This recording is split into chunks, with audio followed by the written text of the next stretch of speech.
A man charged with killing a young Oldham County boy in a police chase was scheduled to appear in court for what was supposed to be the last hearing before his criminal trial. At the same time, the boy's family is suing the suspect and a former KSP trooper who led that chase. Thanks for joining us at 5. I'm Connie Leonard.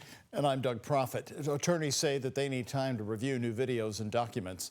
WHAS11's Alexandra Goldberg and photojournalist Connie Offutt explain the delay. Jake Luxemburger would have been turning 13 years old in just a few weeks.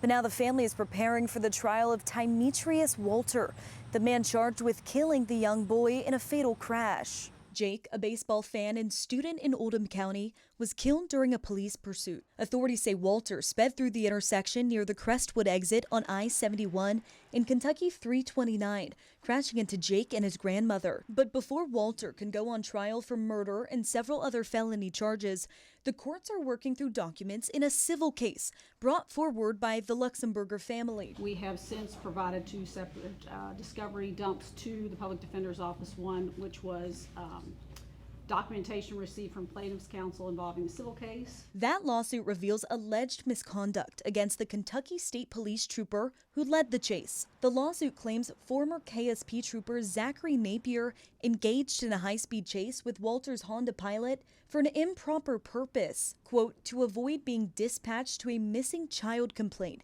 which was far away and would have caused him to be late for a friend's wedding. The lawsuit claims KSP telecommunications manager Jonathan Johnson aided Napier in his plan to avoid responding to the complaint, a 30-minute drive away. Allegedly, Johnson tells Napier, quote, find someone to make a stop, get out on that real quick, and you can't be dispatched if on a stop. Just find a stop and milk it. Just find someone to stop for something little. The Luxemburgers are asking for compensation and a trial by jury. In Oldham County, Alexandra Goldberg, WHAS11, on your side. And Walter's jury trial is scheduled for December.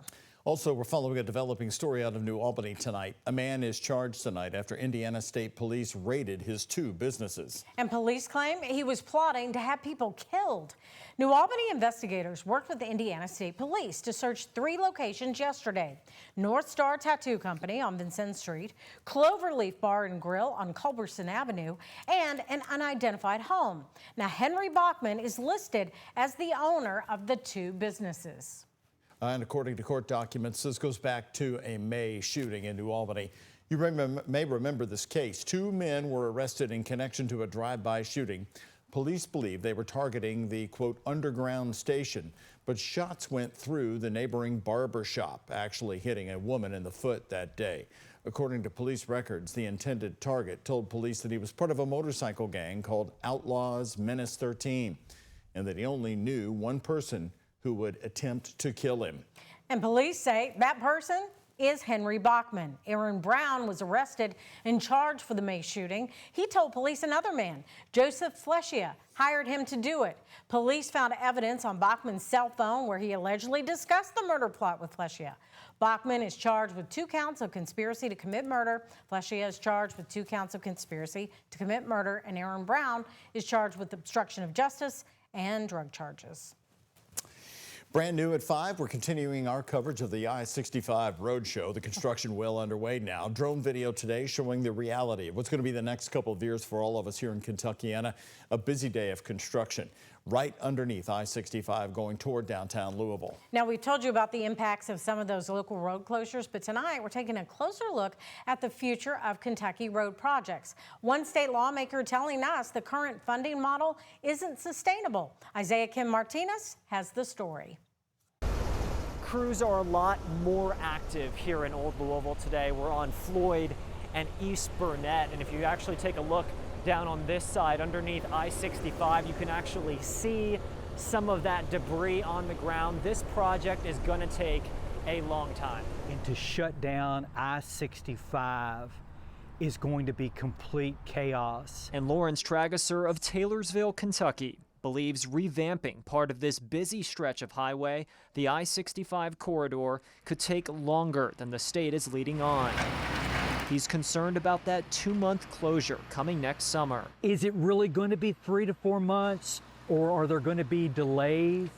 Are there going to be work shortages? Retiring State Senator Jimmy Higdon Senate District 14. has focused heavily on transportation in his 24 years in Frankfort. I think Kentucky's done really good at keeping our interstates up, and you know, there needs to be maintenance. Looking forward, he's worried Kentucky's current funding model for road projects isn't working anymore. Kentucky just doesn't have the revenue. He's considering a potential fix involving a voluntary fee on Kentucky's highways.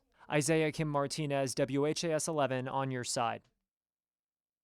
And we're talking about those express lanes some states have, which people pay a toll to drive in for speed and convenience. You're going to hear Senator Higdon's thoughts about that. That's coming up as we continue our coverage right here tonight at 6.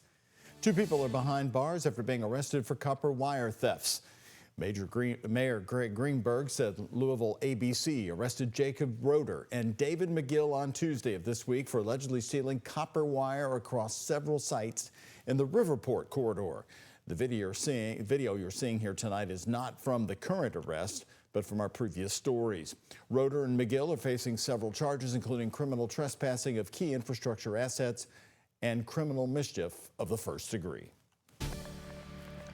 Not a bad day out there, a little cloudy though. A little cloudy and rainy. It started off cool, then the sunshine came out, and Mallory Schnell is joining us here at 5. Mallory, you're bringing back a brief heat wave tomorrow. A very brief one, yes. We will have a quick warm front tomorrow, so expect a taste of summer to return. We're still talking 80s for most of us, but it will be muggier and certainly warmer than today. So we had our first of 2 fronts roll through this morning that brought us widespread showers and thunderstorms. Those are now far off to our south and east, and we are seeing those clouds follow suit behind. So those are clearing from northwest to southeast this evening, making way for more blue sky and sunshine. But we did start off the day on a wet note, especially some pockets picking up anywhere between 1.5 inches to 3 inches of rainfall around Hardinsburg, Litchfield, Brandenburg, E-Town included in that.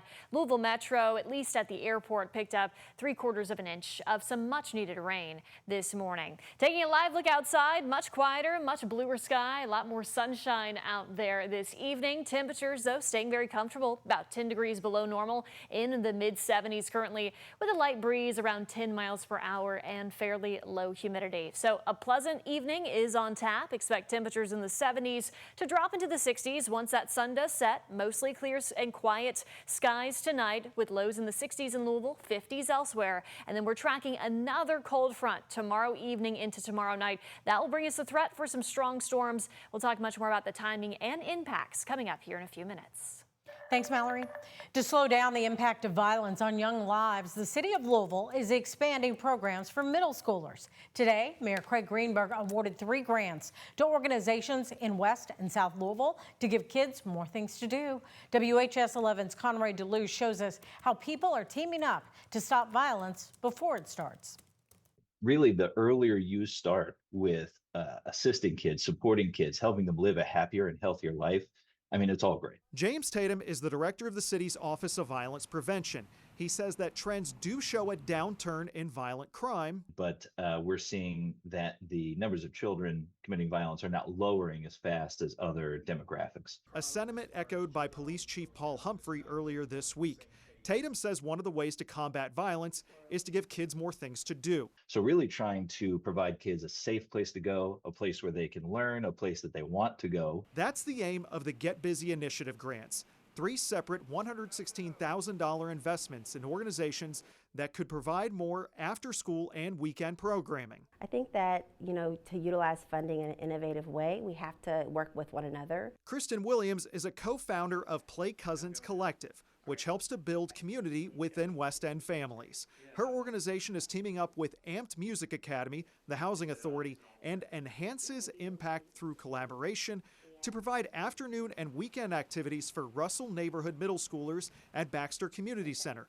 Williams wants to show kids they do have a place here. I think that what's most important in this is that our middle schoolers will be oriented in a community, knowing where they're from, knowing what's happened in the Russell community, the rich history of Black Walnut Street. In the South End, Americana Community Center, Louisville Folk School, Adelante Hispanic Achievers, And The Route are teaming up to provide arts instruction, personalized mentoring, and social emotional learning. I think the funding will basically be making sure that we implement the reality that kids can participate in something bigger and grander for themselves and for their families. All in hopes of building a better and safer future for every child in Louisville. We're told that the funds will be dispersed in the coming weeks. In the Russell neighborhood, Conroy DeLuche, WHAS11 on your side. And that third grant is for children in the Algonquin and Park Hill areas, with 6 organizations teaming up to provide skills including music recording and digital media. Each grant is $116,000. Child marriage is still happening here in the state of Kentucky. That's according to a new coalition formed today to stop a Kentucky loophole when it comes to this. A group of bipartisan elected officials and child advocates came together today to demand a change to Kentucky law. In 2018, the state made the legal age to get married 18 years old, with exceptions for 17-year-olds. Now, the group, now called the RISE Kentucky Coalition, wants that loophole to be closed and to end. The Center for Women and Families, Planned Parenthood, and other groups are calling for legal reform and more scrutiny of marriage applications in Kentucky. We have records showing 2 17-year-olds married to adults ages 27 and 29. And these are relationships that under Kentucky statute, those minors could not legally consent to. This is not just a technical violation. This is a betrayal of the promise we have made to our children. In Indiana, men must be 18 or older in order to marry, while female applicants under 18 must receive consent from their parents or guardian.